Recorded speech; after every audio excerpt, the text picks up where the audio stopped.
Hey, it's Chris. What if I told you already, right now, you could get your hands on one of the best two-player games of the year easily, and one of the best two-player games I've played in a long time, and its name had Splendor in it? Would you be as confused or surprised as I was? Yeah, right? Let's talk, because I'm serious about that. Let me tell you why. So when you think of Splendor, you think of Splendor, right? You think of either that or Marvel Splendor, which has also been put out. But now we have a two-player game. And when I say you have a two-player Splendor game, it shares the same basic idea of Splendor, and it shares the same namesake of Splendor, but it's not the same. And that's what makes it all the better. And don't get me wrong, I love Splendor. It's a great game, especially for young kids learning how to do math, and just a nice, easy, lightweight game in that sense. And those chips are...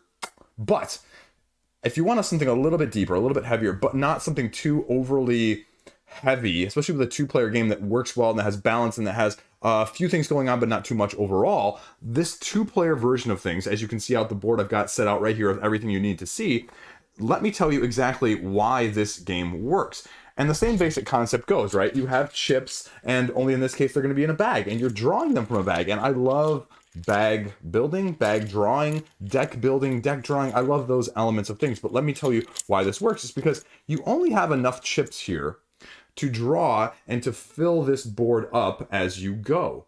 And as you can see here, you have a board that has arrows on it, and that is the directionality in which you fill the board. Now, the first time you're doing it at the beginning of the game doesn't really matter.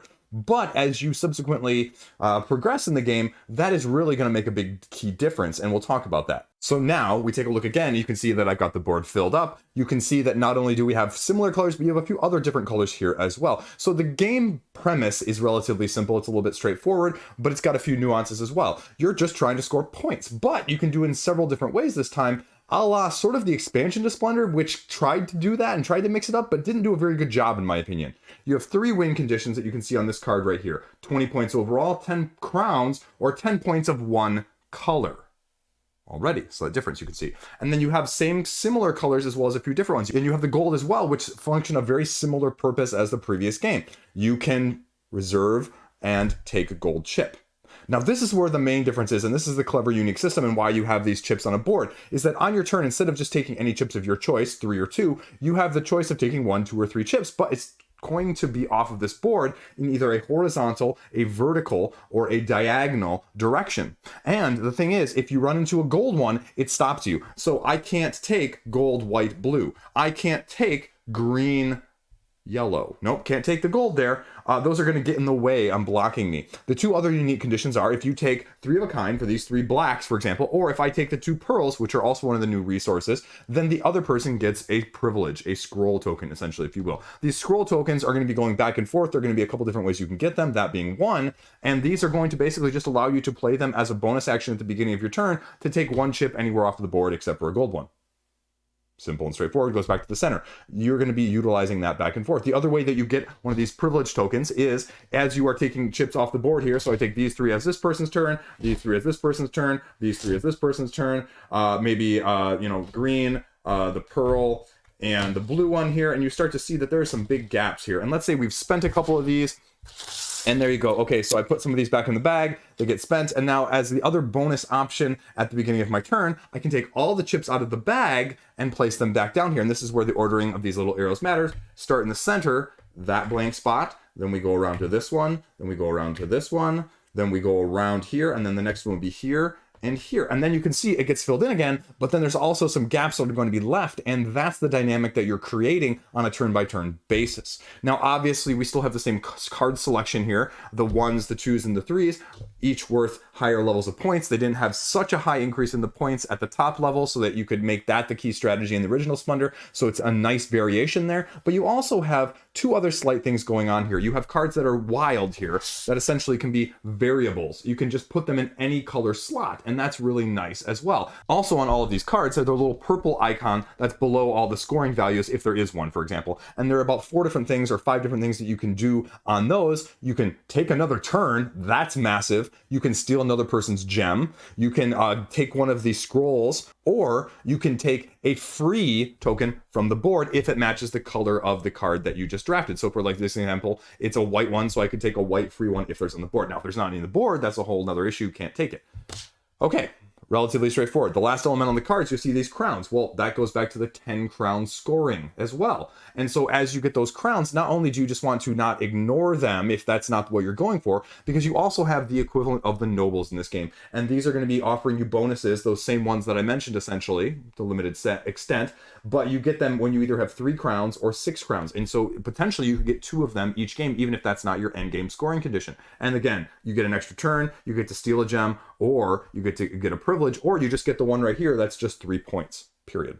Again, there's enough cards in each of these that you're not wanting, because as small as this blue level 3 stack is, you're not buying very many of these in a game. This is not like where this is the main strategy in Splendor, race to the top, right? And so that's the game in a nutshell. And just let me tell you, very frankly speaking, it really freaking works. It really is a very dynamic game. It's completely different in terms of vibe and mechanistic approach. It just stimulates me on a different level than the original Splendor, and that is just amazing. These chips are nice quality. It just works as well. It makes me feel like I'm not playing Splendor, and that's a very good thing. Again, not that I have anything wrong with it, but it just is a step up in terms of when people wanted something more of Splendor, Cities of Splendor didn't give it. This is a better version of it. And that's why I had to say, if you have 2 people, this is a hands down, not only one I would recommend over Splendor, but this is probably going to be one of the top 10 games of 2022 for me, if not probably like a top 5 2-player game going forward. I like it that much. And I'm not just saying that. I mean, this game just works. You can play it in half an hour easily, and you don't feel like it's too long. You don't feel like it overstayed its welcome. You feel like there are some very clever movements that you can take in terms of what you're buying, but also the gold tokens as well become actually a very viable strategy, because as you may not have noticed, of these colors, there's only 4 of each of these colors. So when you start looking at the highs and the levels 2 and 3 even, most of the level 2s have a 4 or 5 element in terms of what you need to buy them. The top ones have a 5 or a 6. So if you can only ever get 4 of these, I mean, that was sort of the other strategy, right? Especially at a lower player count with Splendor, you could, go for one of these and get almost all the ones you needed without having any cards. You can't do that here. It forces you to have more of an engine. And that's the cool thing. It's like $20 too.